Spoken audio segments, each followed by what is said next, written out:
ನಮಸ್ತೆ. ನಮ್ಮ ಕಾನೂನು ಅಕಾಡೆಮಿ ಟೀಮ್ ಕಡೆಯಿಂದ ಈಗ ಏನ್ ಇಮ್ಯಾಜ್ ನೋಡ್ಕೊಂಡು ಬಂದು ಎಲ್ಲ ಕ್ಲಿಕ್ ಮಾಡಿದ್ರಲ್ಲ ನಿಮ್ಮ ಸೆಮಿಸ್ಟರ್ ಸಿಲೆಬಸ್‌ನ ನಾನು ಸ್ವಲ್ಪ ಅರ್ಥ ಮಾಡ್ಕೋಬೇಕು ಅಂತ ಅದ್ರ ಬಗ್ಗೆನೇ ಮಾತಾಡಕ್ ಹೋಗ್ತಾ ಇದೀನಿ. ಏನ್ ಸರ್ ಪಾಠ ಮಾಡಿ ಅಂತಂದ್ರೆ ಯಾವ್ದೋ ಸ್ವಾತಂತ್ರ್ಯ ದಿನಾಚರಣೆಯಲ್ಲಿ ಭಾರತದ ದೇಶ ಮತ್ತೆ ಎಥ್ನಿಕ್ ಡೇ ಅಲ್ಲಿ ಮಾಡುವಂತ ರೀತಿ ಮಾಡಿದೀರಾ ಅಂತ ಹೇಳ್ತಾ ಇದ್ದೀರಾ. ಯಾಕೆ ಹೇಳ್ತಾ ಇದ್ದೀನಿ ಅಂದ್ರೆ ಇವತ್ತಿನ ಸಬ್ಜೆಕ್ಟ್ ಅದು ಸೋಶಿಯಾಲಜಿ, ಸಮಾಜದ ಬಗ್ಗೆ ಮಾತಾಡಕ್ ಹೋಗ್ತಾ ಇರೋದು. ಆ ಸಮಾಜದಲ್ಲಿ unit number 1, unit number 2, unit number 3, unit number 4, unit number 5 ಪ್ರತಿ ಯೂನಿಟ್ ಕೂಡ ಏನ್ ಮಾತಾಡುತ್ತೆ 100% ನೋಡ್ತಾ ಹೋಗೋಣ ಆಯ್ತಾ. ಪ್ರತಿ ಯೂನಿಟ್ ನಿಮ್ಗೆಲ್ಲ ಈ ಟೈಮ್ ಇರಲ್ಲ. ಒಂದು 10-15 ಸೆಕೆಂಡ್ ಅಲ್ಲಿ ನಾವು ಶಾರ್ಟ್ಸ್ ಗಳನ್ನ ಹಿಂಗೆಲ್ಲ ಇನ್ಸ್ಟಾಗ್ರಾಮ್ ರೀಲ್ಸ್ ಗಳನ್ನ ಇದನ್ನ ಮಾಡ್ತೀವಿ. ಎಲ್ಲಿ ಸರ್ ನೋಡೋದು ಅಂತೀರಾ. ಯಾಕೆ ಬೇಕು ಬಿಡಿ, ಡೈರೆಕ್ಟ್ ಆಗಿ ಸಿಲೆಬಸ್ ಓದೋಣ ಅಂತ. ಡೈರೆಕ್ಟ್ ಆಗಿ ಸಿಲೆಬಸ್ ನನಗೇನ್ ಸಮಸ್ಯೆ ಇಲ್ಲ. ಆದ್ರೆ ಎಲ್ಲ ಅರ್ಥ ಆಗ್ತಿದೆ ಅಂತ ಅನಿಸ್ತಿರುತ್ತೆ. ತಲೆಯಿಂದ ಹಾರ್ತಾ ಹೋಗ್ತಿರುತ್ತೆ. ಈ ಕಡೆ ಒಳಗ್ ಹೋಗ್ತಿರುತ್ತೆ, ಆ ಕಡೆ ಹಾರ್ತಾ ಇರುತ್ತೆ.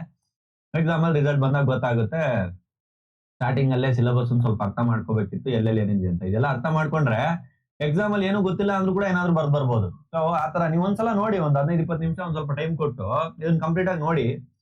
100% ನಿಮಗೆ ಕಾನ್ಫಿಡೆನ್ಸ್ ಬಂದ್ಬಿಡುತ್ತೆ. ನಾನು ಏನ್ ಕೊಟ್ರು ಬರಿತೀನಿ, ಏನ್ ಕೊಟ್ರು ಕೂಡ ನಾನು ಏನ್ ಕೊಡ್ಲಿ ನಾನು ಬರಿತೀನಿ. ನಾನು ಏನ್ ಗೊತ್ತಿದೆ ಅದು ನನ್ನ ಜನರಲ್ ನಾಲೆಡ್ಜ್ ನ ಯೂಸ್ ಮಾಡ್ಬಿಟ್ಟು ನಾನು ಬರಿತೀನಿ ಅನ್ನುವಂತ ನಿಮ್ಗೆ ಒಂದು ಕಾನ್ಫಿಡೆನ್ಸ್ ಬಂದ್ಬಿಡುತ್ತೆ. ಸರಿನಾ? ಸರಿ, ಅದಕ್ಕೋಸ್ಕರ ಇವಾಗ ಯೂನಿಟ್ 1, 2, 3, 4, 5 KSLU ಆಯ್ತಾ, ಎಲ್ಲಾದು ಕೂಡ ಕಂಪ್ಲೀಟ್ ಆಗಿ ನಾವು ಕಲಿಯೋಣ. ಈಗ ಈ ಇಮೇಜ್ ಏನು ಕೊಟ್ಟಿದ್ದೀನಿ ಅಂತ, ನಮ್ಮ ಸುಂದರವಾದ ದೇಶ ಆಯ್ತಾ, ನಮ್ಮ ಭಾರತ ದೇಶ ಸುಂದರವಾದ ದೇಶ. ಈ ಬಣ್ಣ ನೋಡ್ತಿದ್ದಂಗ್ಲೇ ರೋಮಾಂಚನ ಆಗುತ್ತೆ. ಆ ರೀತಿ ಸುಂದರವಾದ ದೇಶ. ಕೇಸರಿ, ಬಿಳಿ, ಹಸಿರು ಆಯ್ತಾ, ಇದ್ರದ್ದೆಲ್ಲ ಏನೇನ್ ಸಂಕೇತಗಳು ನಿಮ್ಗೆ ಗೊತ್ತಿದೆ. ಅಶೋಕ ಚಕ್ರ.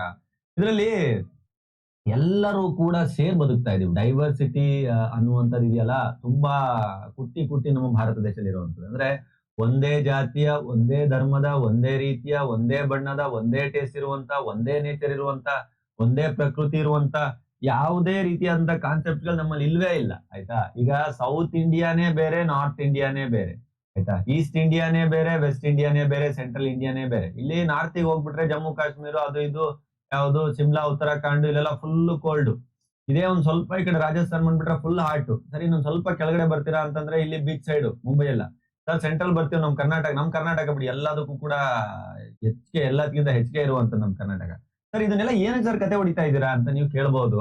ಇಲ್ಲಿ ನಾನ್ ಕತೆ ಹೊಡಿತಾ ಇಲ್ಲ, ನಿಮ್ ಸಬ್ಜೆಕ್ಟ್ ಈ ತರ ಇದೆ. ನಿಮ್ ಸಬ್ಜೆಕ್ಟ್ ಏನ್ ಓದ್ತಾ ಇರೋದ್ ಹೆಸರು ಸಮಾಜಶಾಸ್ತ್ರ ಅಂತ. ಇದನ್ನ ನಾವು ಇಂಗ್ಲಿಷ್ ಅಲ್ಲಿ ಏನಂತ ಕರಿತೀವಿ, ಸೋಶಿಯಾಲಜಿ ಅಂತ ಕರಿತೀವಿ. ಏನ್ ಸರ್ ಇದು ಸೋಶಿಯಾಲಜಿ ಅಂತಂದ್ರೆ, ನಿಮ್ಮ ಸುತ್ತಮುತ್ತಲಿನ ವಾತಾವರಣವನ್ನ, ನಿಮ್ಮ ಸುತ್ತಮುತ್ತಲಿನ ಕಮ್ಯುನಿಕೇಶನ್, ವ್ಯಕ್ತಿಗಳನ್ನ ಅರ್ಥ ಮಾಡ್ಕೊಳ್ಳೋದನ್ನ ನಾವು ಸಮಾಜ ಅಂತ ಕರಿತೀವಿ. ಉದಾಹರಣೆ ಏನಪ್ಪಾ, ಈಗ ನಿಮ್ ಸುತ್ತಮುತ್ತ ಇರುವಂತ ನೇಚರ್ ಬಗ್ಗೆ ನೀವು ಅರ್ಥ ಮಾಡ್ಕೊಳ್ಳುವಂಥದ್ದು, ನಿಮ್ ಸುತ್ತಮುತ್ತ ಇರುವಂತ ನೀವು ಒಂದು ಕಲ್ಚರ್ ಬಗ್ಗೆ ಅರ್ಥ ಮಾಡ್ಕೊಳ್ಳುವಂಥದ್ದು, ಸುತ್ತಮುತ್ತ ಇರುವಂತ ಜಿಯೋಗ್ರಾಫಿಕ್ ಕಂಡೀಷನ್ ಏನಿದೆ, ಡೈವರ್ಸಿಟಿ ಯಾವ ತರ ಆಗಿದೆ, ಕ್ಯಾಸ್ಟ್ ಸಿಸ್ಟಮ್ ಯಾವ ತರ ನಡೀತಾ ಇದೆ, ಮ್ಯಾರೇಜ್ ಸಿಸ್ಟಮ್ ಯಾವ ತರ ನಡೀತಾ ಇದೆ, ಡ್ರೆಸ್ಸಿಂಗ್ ಸ್ಟೈಲ್, ಇಲ್ಲೇ ಇದೆಲ್ಲ ಇಮೇಜ್ಗಳು. ಇವ್ರನ್ನೇ ನೋಡಿ ಅರ್ಥ ಮಾಡ್ಕೊಳ್ಳಿ.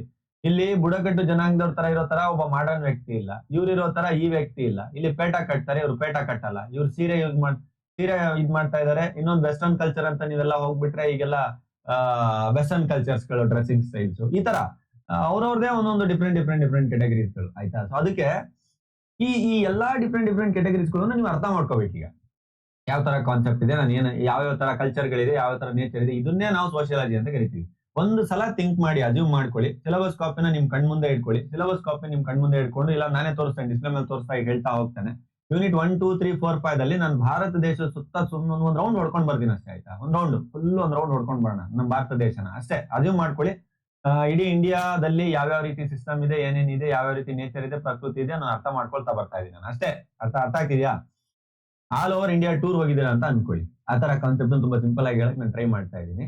ಅದರಲ್ಲಿ ನಮ್ಮ ಸೊಸೈಟಿ ಯಾವ ತರ ಇದೆ, ನಮ್ಮ ಸಮಾಜ ಯಾವ ತರ ಇದೆ, ಕಂಟಿನ್ಯೂಟಿ ಯಾವ ತರ ಇತ್ತು, ಚೇಂಜ್ ಯಾವ ತರ ಇತ್ತು ಅಂತ ಸಬ್ಜೆಕ್ಟ್ ಹೆಸರು ಯಾಕಿಟ್ಟಿದ್ದಾರೆ ಅಂತಂದ್ರೆ, ಸಮಾಜದಲ್ಲಿ ಬದಲಾವಣೆಗಳು ಹೇಗಾದವು, ಸಮಾಜದಲ್ಲಿ ಹಳೆ ಕಾಲದಲ್ಲಿ ಯಾವ ತರ ಇತ್ತು, ಈಗ ಯಾವ ತರ ಇದೆ, ಅದು ಬದಲಾಗ್ತಾ ಕಾನ್ಸೆಪ್ಟ್ ಎಲ್ಲಿಗೆ ಬಂದ್ ನಿಂತಿದೆ, ಅದು ಬದಲಾಗಿ ಯಾವ ಜಾಗಕ್ಕೆ ಬಂದ್ ನಿಂತಿದೆ ಅನ್ನುವಂಥದ್ದು ಅರ್ಥ ಮಾಡ್ಕೊಳ್ಳೋದನ್ನ ನಾವೇನಂತ ಕಂಟಿನ್ಯೂಟಿ ಅಂಡ್ ಚೇಂಜ್ ಅಂತ ಹೇಳಿ ನಾವು ಕರಿತೀವಿ ಅಂತ ಹೇಳ್ತಾ ಇದ್ದಾರೆ. ಇದನ್ನ ನಾವು ಸೋಷಿಯಾಲಜಿ ಅಂಡ್ ಇಂಡಿಯನ್ ಸೊಸೈಟಿಯಲ್ಲಿ ಒಂದು ಸಬ್ಜೆಕ್ಟ್ ಆಗಿ ಓದ್ತಾ ಇದೀವಿ. ಸರಿ, ಯೂನಿಟ್ 1 ಅಲ್ಲಿ ಸ್ಟಾರ್ಟ್ ಮಾಡೋಣ. ಯೂನಿಟ್ 1 ಭಾರತೀಯ ಸಮಾಜ ಅಂತ ಕರೀತಾರೆ. ಇದನ್ನ ನಿರಂತರತೆ ಮತ್ತು ಬದಲಾವಣೆ ಅಂತ ಕನ್ನಡ ಮೀಡಿಯಂ ಅಲ್ಲಿ ಹೇಳ್ತಾರೆ. ಯೂನಿಟ್ 1 ಅಲ್ಲಿ ಏನಿದೆ ಗೊತ್ತಾ, ನಾನು ಭಾರತ ದೇಶನ ರೆಪ್ರೆಸೆಂಟ್ ಮಾಡ್ತಾನೆ ಹೇಳ್ತಾ ಇದ್ದೀನಿ ಪ್ರತಿ ಟೈಮು. ಆಮೇಲೆ ಇಂಡಿಯಾ ಮ್ಯಾಪ್ ಮೇಲೆ ಹೋಗ್ಬೇಡಿ, ಒಂದ್ ಸ್ವಲ್ಪ ನಾವು ಡ್ರಾಯಿಂಗ್ ಅಲ್ಲಿ ವೀಕ್ ಇದೀವಿ ಅಥವಾ ಎಷ್ಟಾಗುತ್ತೆ ಅಷ್ಟು ನಾವು ಬರಿತಾ ಇದೀವಿ ಆಯ್ತಾ. ಈಗ ಈ ನಮ್ಮ ಭಾರತ ದೇಶದಲ್ಲಿ ನಾವು ಈ ಸಬ್ಜೆಕ್ಟ್ ನ ಓದೋದ್ ಬೇಕಾ ಅನ್ನುವಂಥದ್ದೇ ಫಸ್ಟ್ ಪಾಯಿಂಟ್. ಏನಿದು nature and importance of studying Indian society ಅಂತ, ಈ ನಮ್ಮ ಭಾರತ ದೇಶದಲ್ಲಿ ನಾವು ಅಧ್ಯಯನ ಮಾಡುವಂತದ್ದು ಬೇಕಾ ಅನ್ನುವಂಥದ್ದು. ಎರಡನೇ ಪಾಯಿಂಟ್ ಏನ್ ಗೊತ್ತಾ, society of the nature of Indian society. ಅಂದ್ರೆ ಈಗ ನಮ್ಮ ನೇಚರ್ ಯಾವ್ಯಾವ ತರ ಇದೆ, ನೇಚರ್ ಯಾವ ತರ ನಾನು ನಿಮ್ಗೆ ಹೇಳಿದೆ. ಬೇರೆ ಬೇರೆ ರೀತಿಯಾದಂತ ಜಿಯೋಗ್ರಾಫಿಕಲ್ ಲೊಕೇಶನ್ ಹೇಳಿದೆ. ಜಮ್ಮು ಕಾಶ್ಮೀರದಲ್ಲಿ ಇರೋ ತರ ಇಲ್ಲಿ ಕೆಳಗಡೆ ಕನ್ಯಾಕುಮಾರಿಯಲ್ಲಿ ಇಲ್ಲ, ಇಲ್ಲಿ ಗುಜರಾತ್ ಅಲ್ಲಿ ಇರೋ ತರ ಅರುಣಾಚಲ್ ಪ್ರದೇಶದಲ್ಲಿ ಇಲ್ಲ, ಸೆಂಟ್ರಲ್ ಇರೋ ತರ ಇಲ್ಲಿಲ್ಲ, ಇಲ್ಲಿರೋ ತರ ಇಲ್ಲಿಲ್ಲ. ಅದನ್ನೇ ನಾವೇನಂತ ಕರಿತೀವಿ ಅಂದ್ರೆ ಭೌಗೋಳಿಕ ಅಂಶಗಳು. ಭೌಗೋಳಿಕ ಅಂಶಗಳಂದ್ರೇನು? ಭೂಮಿಯ ಭಾಗದ ಬೇರೆ ಬೇರೆ ರೀತಿಯಾದಂತಹ ಒಂದು ಜಾಗದಲ್ಲಿ ಬೇರೆ ಬೇರೆ ರೀತಿಯಾದಂತಹ ಒಂದು ವಾತಾವರಣ, ಬೇರೆ ಬೇರೆ ರೀತಿಯಾದಂತಹ ಒಂದು ಪ್ರಕೃತಿ, ಬೇರೆ ಬೇರೆ ರೀತಿಯಾದಂತಹ ಒಂದು ಸಿಚುವೇಶನ್ ಅಂತ ಹೇಳ್ತಾ ಇದ್ದಾರೆ. ಅದನ್ನ ನಾವು ಜಿಯೋಗ್ರಾಫಿಕಲ್ ಫ್ಯಾಕ್ಟರ್ಸ್ ಅಂತ ಕರಿತೀವಿ.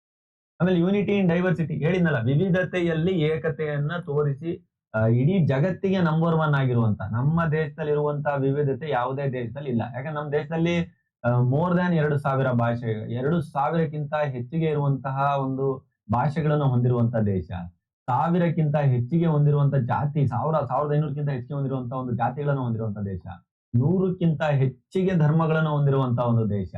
ಆಮೇಲೆ ಪ್ರಕೃತಿ ಅಂತ ಬಂತು ಅಂತಂತಂದ್ರೆ ನಾನು ಹೇಳಿದ್ನಲ್ಲ ನಿಮ್ಗೆ ಯಾವ ಜಾಗದಲ್ಲಿ ಏನಿದೆ ಆತರ ನೇಚರ್ ಬಗ್ಗೆ ಮಾತಾಡ್ತಾ ಇದ್ದಾರೆ. ಈಗ ನೋಡಿ ಇದು 10 ಪಾಯಿಂಟ್ಸ್ ಸಾಕು. ನಾನು ಇಲ್ಲೇನ್ ಎಕ್ಸ್ಪ್ಲೇನ್ ಮಾಡ್ತಾ ಇದೀನಿ. ನಿಮಗೆ ಎಕ್ಸಾಮ್ ಅಲ್ಲಿ ಕೇಳ್ತಾರೆ what is the nature of Indian society ಅಂತ ಕೇಳ್ತಾರೆ ಲಾಂಗ್ ಆನ್ಸರ್ಗೆ, ಆಯ್ತಾ? ಇದೇ 10 ಪಾಯಿಂಟ್ ನಾನು ಏನೇ ಹೇಳ್ತಾ ಇದೀನಿ, ಇದನ್ನೇ ಜನರಲ್ ಆಗಿ ಬರ್ದ್ ಬಂದ್ರು ಕೂಡ ಇಲ್ಲೇ ನಿಮಗೆ ಒಂದು ಆನ್ಸರ್ ಆಗ್ಬಿಟ್ಟು ಸಿಲೆಬಸ್ ಕಾಪಿಯಲ್ಲೇ ನಾನು ಪಾಠನೇ ಮುಗಿಸ್ದಂಗೆ ಆಗ್ತಾ ಇದೆ ಇಲ್ಲಿ. ಆಮೇಲೆ ರಿಲಿಜಿಯಸ್ ಫ್ಯಾಕ್ಟರ್, ಧರ್ಮ ಹೇಳಿದ್ನಲ್ಲ, ಒಂದು ಧರ್ಮ ಇನ್ನೊಂದು ಧರ್ಮ ತರ ಇಲ್ಲ, ಬೇರೆ ಬೇರೆ ಧರ್ಮಗಳಿದೆ. ಹಿಂದೂ, ಮುಸ್ಲಿಂ, ಕ್ರಿಶ್ಚಿಯನ್ ಎಲ್ಲರೂ ಕೂಡ ಇದ್ದಾರೆ, ಪಾರ್ಸಿಯನ್ ಎಲ್ಲರೂ ಕೂಡ ಸೇರಿ ಬದುಕ್ತಾ ಇದ್ದಾರೆ. ಅದೇ ತರ ಸೇರ್ ಬದುಕಬೇಕು. ಈ ಕಾನ್ಸೆಪ್ಟ್ ಗಳೆಲ್ಲ ಇದೆಯಲ್ಲ, ಇದು ಪೊಲಿಟಿಷಿಯನ್ಸ್ ಗಳ ಆಟಗಳು ಇದೆಯಲ್ಲ, ಈ ಮಧ್ಯದಲ್ಲಿ ಬೆಂಕಿ ಹಚ್ಬಿಟ್ಟು ಅವರ ಒಬ್ರು ಬೇಳೆಕಾಳನ್ನ ಬೇಯಿಸ್ಕೊಳ್ಳೋದು ಸಮಾಜನೇ ಹಾಳು ಮಾಡ್ತಾ ಇದ್ದಾರೆ. ಸೊ ಒಂದ್ ಸ್ವಲ್ಪ ನಾಲೆಜ್ ಆಗಿ, ಟೆಕ್ನಿಕಲ್ ಆಗಿ ಫ್ಯಾಕ್ಟ್ ಗಳನ್ನ ಚೆಕ್ ಮಾಡ್ತಾ ಸರಿ ಯಾವ್ದು ತಪ್ಪು ಯಾವ್ದು ಅರ್ಥ ಮಾಡ್ಕೊಳಕ್ ಪ್ರಯತ್ನ ಪಡಿ. ಆಮೇಲೆ ಲ್ಯಾಂಗ್ವೇಜ್, ಭಾಷೆ ಹೇಳಿದೆ, ಸಾವಿರಾರು ಭಾಷೆಗಳು, ಆಯ್ತಾ?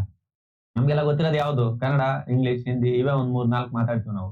ಸಾವಿರಾರು ಭಾಷೆಗಳಿದೆ, ಅವ್ರವರ ಮದರ್ ಟಂಗ್ ಭಾಷೆ ಬೇರೆ. ನಮ್ ಕರ್ನಾಟಕದಲ್ಲೇ ಬೇಡ ಅಂದ್ರೂ ಕೂಡ ಒಬ್ಬೊಬ್ರು 10 ಭಾಷೆಗಳು ಮಾತಾಡ್ತಾರೆ, ಅಷ್ಟೊಂದು ಭಾಷೆಗಳಿದೆ. ರೇಸ್ ಅಂಡ್ ಎಥ್ನಿಟಿ, ಜನಾಂಗ ಮತ್ತು ಜನಾಂಗೀಯತೆ, ಅವರ ಬಣ್ಣ, ಜನಾಂಗ, ಎಲ್ಲಿಂದ ಬಂದ್ರು, ಅವರ ಏನು, ಬುಡಕಟ್ಟೇನು, ಆ ತರ ಅಂತ. ಕ್ಯಾಸ್ಟ್ ಸಿಸ್ಟಮ್ ಇದಂತೂ ಕೆಟ್ಟ ಸಿಸ್ಟಮ್, ಇದು ಜಾತಿ ವ್ಯವಸ್ಥೆ ಅನ್ನುವಂತ. ನಾನು ಇದನ್ನ ಕಲ್ಸ್ಕೊಡ್ತೇನೆ ಯಾವ ತರ ಇದೆ ಅಂತೇಳಿ. ಮೇಲ್ ಜಾತಿ, ಕೆಳ ಜಾತಿ, ಸೊ ಮತ್ತಿನ್ನೇಕದು ಅಲ್ವಾ, ಮತ್ತಿನ್ನೇಕದು ಅಂತ, ಯಾಕೆ ಬೇಕದು ಅಂತ ಹೇಳಿ ಹೇಳ್ತಾರೆ. ಜಾತಿ ವ್ಯವಸ್ಥೆ ಅನ್ನುವಂತ ತೆಗಿಯೋಣ ಅಂತೇಳಿ ಬಂದ್ಬಿಟ್ಟು ದೊಡ್ಡ ದೊಡ್ಡ ಭಾಷಣ ಮಾಡ್ತಿರ್ತಾರೆ. ಆಮೇಲೆ ಸರ್ನೇಮ್ ಮುಂದ್ಗಡೆ ಒಂದ್ ಹೆಸರು ಇಟ್ಕೊಂಡಿರ್ತಾರೆ. ಯಾವ್ದೇ ಒಂದ್ ಸರ್ನೇಮ್ ತಗೊಳಲ್ಲ, ಅವ್ರ ಸರ್ನೇಮ್ ಮುಂದ್ಗಡೆ ಗೊತ್ತಾಗ್ಬೇಕು ನಾನು ಈ ಜಾತಿಯವನು ಅಂತ ಹೇಳಿ, ಆಯ್ತಾ? ಆ ಮುಂದ್ಗಡೆ ಹೆಸರು ಗೊತ್ತಾಗ್ಬೇಕು, ಅಥವಾ ನಾವು ಹಿಂದ್ಗಡೆ ಹೆಸರು ಗೊತ್ತಾಗ್ಬೇಕು. ಅಲ್ಲ, ಅವ್ರು ಬಂದ್ ಭಾಷಣ ಮಾಡ್ತಾರೆ ದೊಡ್ಡದಾಗಿ, ಜಾತಿನ ತೆಗಿಬೇಕು ನಾವು, ಜಾತಿ ಸಿಸ್ಟಮ್. ನಾನು ಜಾಸ್ತಿ ಮತ್ತೆ ಇಂಟರ್ನಲ್ ಡೀಪ್ ಹೋಗಿ ಪೊಲಿಟಿಸೈಸ್ ಮಾಡಕ್ ಹೋಗಲ್ಲ, ಬರೋಣ ಹೊರಗೆ. ಯಾಕಂದ್ರೆ ನಾವು ಒಂದು ತುಂಬಾ ಪ್ರಾಕ್ಟಿಕಲ್ ಮನುಷ್ಯ, ಅದು ಏನಿದೆ ಈ ರೀತಿ ಆತದನ್ನು ಹೇಳುವಂತವ್ರು, ಅದಕ್ಕೋಸ್ಕರ ಹೇಳಿದೆ ಅಷ್ಟೇ. ಆಮೇಲೆ ಟ್ರೈಬ್ಸ್, ಬುಡಕಟ್ಟು ಜನಾಂಗಗಳಲ್ಲಿ ಬೇರೆ ಬೇರೆ ಬುಡಕಟ್ಟು ಜನಾಂಗ. ಈಗ ನೋಡಿ ಸರ್, ಅಂಡಮಾನ್ ನಿಕೋಬಾರ್ ಇರೋ ತರ ನಿಮ್ಗೆ ಇಲ್ಲಿ ಲಕ್ಷದ್ವೀಪಲ್ಲಿ ಸಿಗಲ್ಲ. ಆಮೇಲೆ ಈ ಅಂಡಮಾನ್ ನಿಕೋಬಾರ್ದಲ್ಲೇ ನಾರ್ತ್ ಅಂಡಮಾನ್ ನಿಕೋಬಾರ್, ಸೌತ್ ಅಂಡಮಾನ್ ನಿಕೋಬಾರ್, ಬೇರೆ ಬೇರೆ ಬುಡಕ್. ಆಮೇಲೆ ಈಗ ಮಧ್ಯಪ್ರದೇಶ ಎಲ್ಲ ಒಳ್ಳೆ ಕಾಡು ಇದೆ. ಆಮೇಲೆ ಬೇಡ ಅಂತಂದ್ರೆ ನಮ್ಮ ಈ ಆಗುಂಬೆ ಸೈಡ್ ಇಲ್ಲೆಲ್ಲ ಬುಡಕಟ್ಟು ಜನಾಂಗ ಈಗೆಲ್ಲ ಅಪ್ಡೇಟ್ ಆಗಿದೆ ಬಿಡಿ, ನಮ್ಮ ಈ ಕಡೆ ಎಲ್ಲ ಅಪ್ಡೇಟ್ ಆಗಿದೆ ಘಾಟ್ ಸೆಕ್ಷನ್ ಅಲ್ಲಿ. ಈಗ ಮಧ್ಯಪ್ರದೇಶ ಅಂತ ತಗೊಳ್ತೀನಿ, ಅಲ್ಲೂ ಒಂದು ಬುಡಕಟ್ಟು ಜನಾಂಗದವರು ಕಾಡಲ್ಲಿ ಇರ್ತಾರೆ. ಅವರಿಗೂ ಮತ್ತೆ ಇಲ್ಲಿರುವಂತರು ವ್ಯತ್ಯಾಸ ಇದೆ. ಆ ವ್ಯತ್ಯಾಸವನ್ನು ಕಲಿತೀವಿ. ಕಲ್ಚರ್, ಸಂಸ್ಕೃತಿ, ಒಂದ್ ಫೋಟೋ ತೋರ್ಸಿ ಹೇಳಿದ್ನಲ್ಲ, ಇವರು ಪೇಟ ಕಟ್ತಾರೆ, ಅವ್ರು ಪೇಟ ಕಟ್ಟಲ್ಲ, ಇವ್ರು ಟೋಪಿ ಹಾಕ್ತಾರೆ, ಇವ್ರು ಟೋಪಿ ಹಾಕಲ್ಲ, ಇವ್ರು ಕುಂಕುಮ ಮಾಡ್ತಾರೆ, ಕುಂಕುಮ ಮಾಡಿಲ್ಲ. ಈ ತರ ಅವ್ರವ್ರದೇ ಕಲ್ಚರ್ಗಳು, ಅವ್ರವ್ರು ನೆಮ್ಮದಿಯಾಗಿದ್ದಾರೆ. ಈಗ ಕೆಟ್ಟದಾಗಿರುವಂತಹ ಸಿಸ್ಟಮ್ ಬರುತ್ತೆ, ಪೊಲಿಟಿಕಲ್ ಫ್ಯಾಕ್ಟರ್ ಅಂತ, ರಾಜಕೀಯ. ಅಲ್ಲಿನ ರಾಜಕೀಯನೇ ಎಲ್ಲ ಹಾಳು ಮಾಡೋದು. ಅದ್ರ ಬಗ್ಗೆ ಕೂಡ ಕಲಿತಾ ಹೋಗ್ತೀರಾ. ನಾನು ಈ ರೀತಿ ಮಾಡ್ತಾ ಹೋದೆ ಅಂತಂದ್ರೆ ಇದೊಂದು 4 ಅವರ್ಸ್ ಆದ್ರೂ ಕೂಡ ಮುಗಿಯಲ್ಲ ಅನ್ಸುತ್ತೆ. ಸಿಲೆಬಸ್ ನಾನು ಮೇಲ್ಮೇಲೆ ಹೇಳ್ತಾ ಹೋಗ್ತೇನೆ. ಕಂಪ್ಲೀಟ್ 100% ಕ್ಲಾಸಸ್ ಗಳಿಗೆ ಏನ್ ಮಾಡಿ ಅಂತಂದ್ರೆ ಕೆಳಗಡೆ ಇರುವಂತ ನಂಬರ್ಸ್ ಗಳಿಗೆ ಕಾಂಟ್ಯಾಕ್ಟ್ ಮಾಡಿ. ನಾನು ಸಿಲೆಬಸ್ ಇಂಟ್ರೊಡಕ್ಷನ್ ಮಾತ್ರ ಕೊಡ್ತಾ ಇರೋದ್ರಿಂದ 100% ಏನ್ ಹೇಳಕ್ ಹೋಗೋದಿಲ್ಲ ಈಗ. ಸೊ ಈಗ factors of importance studying the Indian society, ನಾವೇನ್ ಓದ್ಬೇಕಾ? ಏನಕ್ಕೆ ಇಂಪಾರ್ಟೆನ್ಸ್ ಇದೆ? ಯಾಕೆ? ನಮ್ ಹಿಸ್ಟ್ರಿನ ನಾವು ಅರ್ಥ ಮಾಡ್ಕೋಬೇಕು, ನಮ್ ಕಲ್ಚರ್ನ ಅರ್ಥ ಮಾಡ್ಕೋಬೇಕು. ಅದಾದ್ಮೇಲೆ ಪಾಪ್ಯುಲೇಟೆಡ್ ಕಂಟ್ರಿ ನಮ್ದು, highest second most populated country ಆಗಿದೆ. ಆಮೇಲೆ ರಿಲಿಜಿಯನ್ ಫಿಲಾಸಫಿಕಲ್ ಇಂಪಾರ್ಟೆನ್ಸ್ ಏನಾದ್ರು ನೋಡ್ತೀರಾ ಅಂತಂದ್ರೆ ಡಿಫ್ರೆಂಟ್ ಧರ್ಮಗಳು, ಬೇರೆ ಬೇರೆ ರೀತಿಯಾದಂತಹ ಫಿಲಾಸಫಿಕಲ್ ಐಡಿಯಾಸ್ಗಳು, ಅವ್ರವ್ರದೇ ಒಂದು ಮಹತ್ವ ಇದೆ.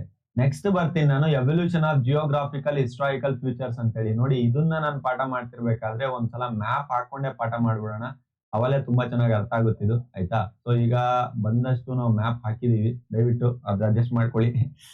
ಹಿಮಾಲಯ ರೇಂಜ್ ಎಲ್ಲಿದೆ ಸರ್? ಹಿಮಾಲಯ ರೇಂಜ್ ಇಲ್ಲೆಲ್ಲ ಹಿಮಾಲಯ ರೇಂಜ್ ಇರುತ್ತೆ. ಸೀರಿಯಲ್ ನಂಬರ್ 1 ಇಲ್ಲಿದೆ ನೋಡಿ, ಇದು ಹಿಮಾಲಯ. ಅಲ್ಲಿ ಯಾವ ತರ ಇದೆ, ಅದರಲ್ಲಿ upper Himalaya, lower Himalaya, middle Himalaya ಅಂತ 3 ತರ ಹಿಮಾಲಯ, ಇದನ್ನು ಕೂಡ ನಾವು ಕಲಿತೀವಿ. ಆಮೇಲೆ ಇಂಡೋ ಗಂಗಾಟಿಕ್ ಇದು ಪ್ಲೇನ್ ಅಂತ ಇದೆ. ಇಂಡೋ ಗಂಗಾಟಿಕ್ ಪ್ಲೇನ್ ಅಂದ್ರೆ ಏನ್ ಗೊತ್ತಾ? ಇಲ್ಲಿ ಗಂಗಾ ನದಿ ನಮ್ಮ ದೇಶದ ಅತ್ಯಂತ ದೊಡ್ಡ ನದಿ ಮತ್ತು ಜಾಸ್ತಿ ಪಾಪ್ಯುಲೇಷನ್ ಇರುವಂತ ನದಿ. More than 30-40 crores people dependent upon this Ganga ನದಿ.